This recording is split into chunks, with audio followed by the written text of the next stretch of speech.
নমস্কার, হর হর মহাদেব। আপনারা দেখছেন পিসিএ ডুকুল। আমি পূর্বেন্দু চক্রবর্তী, আপনাদের একমাত্র ঠাকুরমশাই। আজ আমি চলে এসেছি আপনাদের সম্মুখীনে একটি নতুন ভিডিও নিয়ে। তো আজকে আমরা চারমুখী রুদ্রাক্ষের বিষয়ে বলব।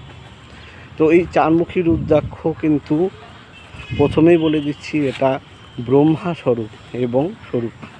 এই চারমুখী রুদ্রাক্ষ কিন্তু ব্রহ্মা দেবতাকে বোঝায় এবং ইহার দেব কিন্তু ব্রহ্মাদেব এবং মাতা সরস্বতী।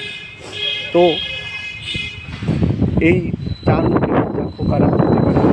যাদের বুদ্ধের দশা আছে এবং বুদ্ধের দশাতেও বা বুদ্ধের যে এটি আপনারা ধারণ করতে পারেন।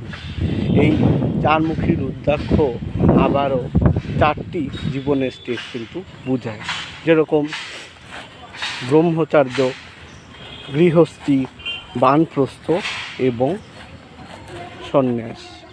এই চারটি স্টেজও কিন্তু এই চারমুখী রুদ্রাক্ষ বোঝায় এবং এই চারমুখী রুদ্রাক্ষ পড়লে কিন্তু আপনাদের মস্তক যুগ্ম সমস্যাটা কিন্তু নির্মূল হয়ে যায় এবং এটি যারা ধারণ করে তাদের কিন্তু বিদ্যাতে তারা কিন্তু পার্গত হয় এবং তাদের পড়াশুনো কিন্তু ভালো হতে শুরু করে। এবং এই চারমুখী রুদ্রাক্ষ যারা পড়ে তাদের এসেমা এবং মধুময় এবং তাদের বিপিও কিন্তু মিডিয়াম থাকে, ঠিক আছে, বিপিও কিন্তু ঠিকঠাক থাকে, 120/80 কিন্তু থাকে, নর্মাল যেটা সেটা কিন্তু হয়ে থাকে। এবং যাদের হাই ব্লাড প্রেশার আছে তারা কিন্তু এই চারমুখী রুদ্রাক্ষ কিন্তু ধারণ করতে পারে। এখন এই চারমুখী রুদ্রাক্ষ আর কারা ধারণ করতে পারে? ধরুন যারা তর্ক বিতর্কতে যায়, তাদের কিন্তু কথার মধ্যে এক জোর থাকতে হবে এবং তাদের কথায় যুক্তি থাকতে হবে, তারাও কিন্তু এই চারমুখী রুদ্রাক্ষ পড়তে পারে।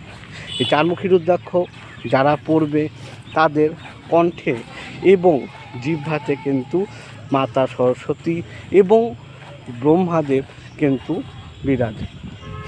এবং এটাও বলে দিচ্ছি যে এই চারমুখী রুদ্রাক্ষ ধারণ করার দিন হচ্ছে সোমবার, মঙ্গলবার, বৃহস্পতিবার এবং শনিবার। এই 4 দিনের মধ্যে যে কোনো দিনে আপনারা ধারণ করতে পারেন বা